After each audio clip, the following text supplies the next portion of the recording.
네, 오대영 라이브의 간판 코너 단도직입을 시작하겠습니다. 16년 역사의 국민권익위원회가 최대 위기를 맞고 있습니다. 그 위기는 다름 아닌 권익위 스스로 자초했다는 비판에도 직면해 있습니다. 오늘 단도직입은 명품백 사건의 종결에 반발하며 사퇴한 최정묵 전 비상임위원을 만나보겠습니다. 참고로 이 건으로는 첫 방송 인터뷰입니다.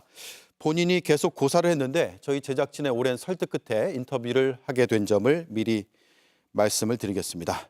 전화 연결로 진행하겠습니다. 최 의원님 나와 계십니까? 예, 안녕하세요. 예, 안녕하십니까. 법적 다툼의 여지가 있음에도 종결돼서 국민께 실망을 안겼다고 하셨는데 어떤 부분이 가장 답답했습니까? 네, 개인적으로는 혐의가 있는지 없는지 불분명한 문제를 종결 처리한 것과요. 절차적 하자가 없었지만 잘못된 결정에 대해서 스스로 어떻게 받아들여야 할까 이런 고민들이 많았습니다. 예. 그러면 권익위의 조사가 충분하지 않았다고 보시는 건가요? 이게 직무 관련성 있는지 여부도 봐야 되고요. 이 선물이 대통령 기록물인지 여부도 좀 더 자세하게 따져봐야 되는데 그런 조사는 충분하다는 느낌을 못 받으셨습니까? 예, 개인적으로는 논의 과정을 말씀드릴 수는 없지만 해당 안건에 대한 조사가 충분히 진행되었다라는 느낌은 받지 못했습니다. 예. 종결 처분이 내려진 직후에 사퇴를 결심하게 된 겁니까? 아니면 국민 여론이 나빠지니까 이것에 대한 책임감을 느끼신 겁니까? 어, 두 개 다 상호작용했죠. 그러니까 한 2, 3일 숙고를 하기도 했고요. 국민 법감정을 당면히 고려하기도 했습니다. 많은 국민께 실망을 안겨드려서 마음이 많이 무거웠고요. 누군가는 책임을 져야 할 거라고 생각했습니다. 예.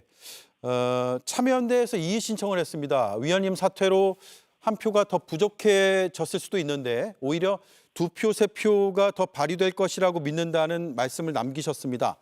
사퇴가 다른 위원들에게 어떤 영향을 줄까요? 잘 모르겠습니다. 제 개인적인 소망은 뭐 각성제 역할 뭐 이런 것이 되면 어떨까 싶었고요. 현재 상황에선 뭐 이렇게 하나 저렇게 하나 비슷한 안건에 비슷한 결과가 나올 수 있습니다. 그래서 남아있는 위원들이 현재 권익위에 대한 국민의 불신과 실망 속에서도 고군분투하고 있는 것으로 알고 있는데요. 예.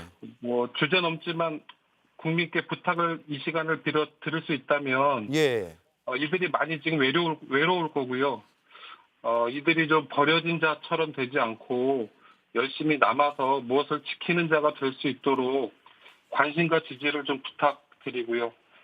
저는 위원회 자격이 없어서 스스로 사퇴했습니다. 하지만 국민들께서 이들에게 마음으로라도 꽃 한 송이씩 보내주시는 심정으로 함께해 주시면 감사하겠습니다. 네.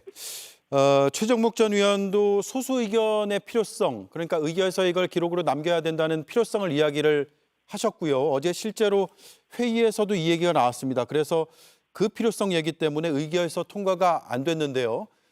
그 내용을 좀 들으셨습니까? 저는 뭐 언론을 통해서 알게 됐고요. 말씀하셨던 소수 의견을 의결서에 남기는 건 사실 장점도 많고 꼭 필요한 얘기도 합니다. 그러니까 우선 결정 과정의 투명성을 확보할 수 있고요. 투명성이 확보된 결과는 국민이 납득하고 수용할 가능성도 커지죠. 그런 큰 결정은 당연히 실행력이나 책임성도 담보됩니다. 그래서 소수 의견을 남기는 것이 중요하고요. 또 기록으로 남겨야 평가를 할 수가 있습니다. 잘된 결정은 왜 잘 됐는지, 잘못된 결정은 왜 잘못됐는지 기록으로 남겨야 우리가 교훈을 얻을 수 있습니다. 예. 다른 사건에서는 소수 의견을 남긴 적은 없었나요? 제 기억으로는 없었던 것 같습니다. 예. 여권 추천 인사이긴 하지만 그래도 자기 양심에 따라서 표결했다라고 평가할 만한 분들이 있었습니까? 제가 그걸 뭐 여기 이 자리에서 밝힐 수는 없을 것 같고요. 상황 자체로만 보면 일부 의원은 자신의 신념과 무관하게 결정할 수밖에 없는 상황이었을 거라고 보입니다. 그래서 특정 사안에 따라선 무기명 비밀 투표도 필요하다고 보고요. 예. 예컨대 이번 안건처럼 그 임명권자를 처분하는 문제, 그러니까 엄청난 부담감을 갖겠죠, 위원들이요. 그런 문제라든가 여튼 위원회 독립성을 보호해야만 하는 어떤 사유가 있는 안건은 무기명 비밀 투표도 검토해 봐야 한다고 생각합니다. 네. 지금 위원 중에는 뭐 임명권자하고 이해관계가 있는 거 아니냐 이런 의심을 받는 분들도 꽤 있습니다. 그래서 스스로 회피하는 게 맞지 않았느냐 이런 지적들도 나오는데 그런 회피의 움직임은 없었습니까? 그 과정의 논의 내용들을 뭐 말씀드릴 수는 없지만, 예. 저희 규정상 회피나 기피할 수 있는 그런 방법들은 있습니다. 예. 방법은 있지만 구체적인 내용은 설명을 해줄 수 없는 상황이죠. 지금 권익위원회 직무와 관련해서 그러니까 직무 수행과 관련해서 있었던 내용들에 대해서는 비밀 유지 의무가 있기 때문에 저희에게 상세히 전달해 줄 수 없다는 것을 사전에 저희가 들었는데 맞습니까? 예, 맞습니다. 예. 위원님은 어제 회의에는 안 가셨죠?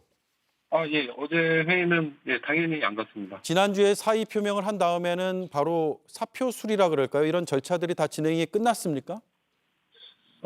예, 사실상 끝난 걸로 알고 있습니다. 예. 그러면 이제는 권익위원이 아니시네요. 예, 맞습니다. 네.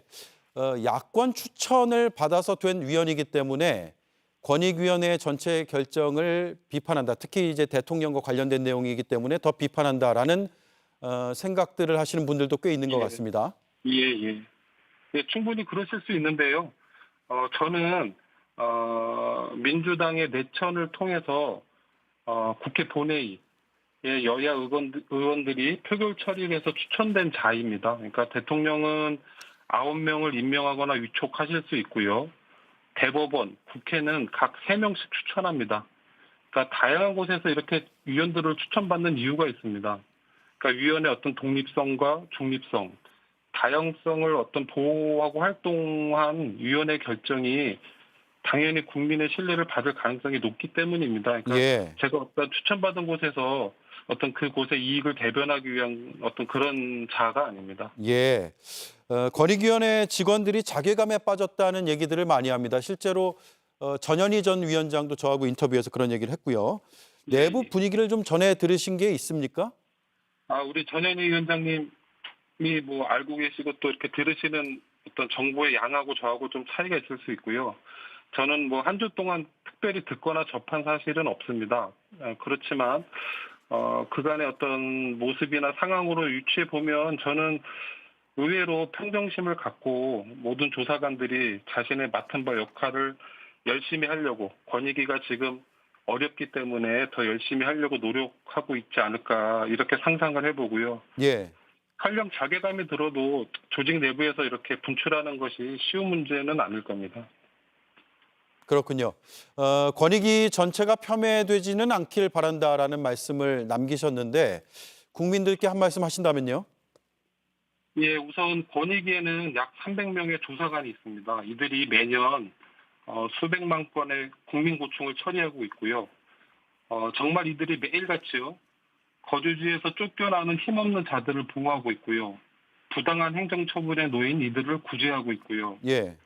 갈등의 현장에서는요. 합의를 이끌어내기 위해서 정말 노력하고 있습니다. 그래서 전체적으로 권익위를 폄하하기보다는 좀 구체적인 사건과 사실에 기반해서 비판해 주시는 게 훨씬 좋다고 보고요.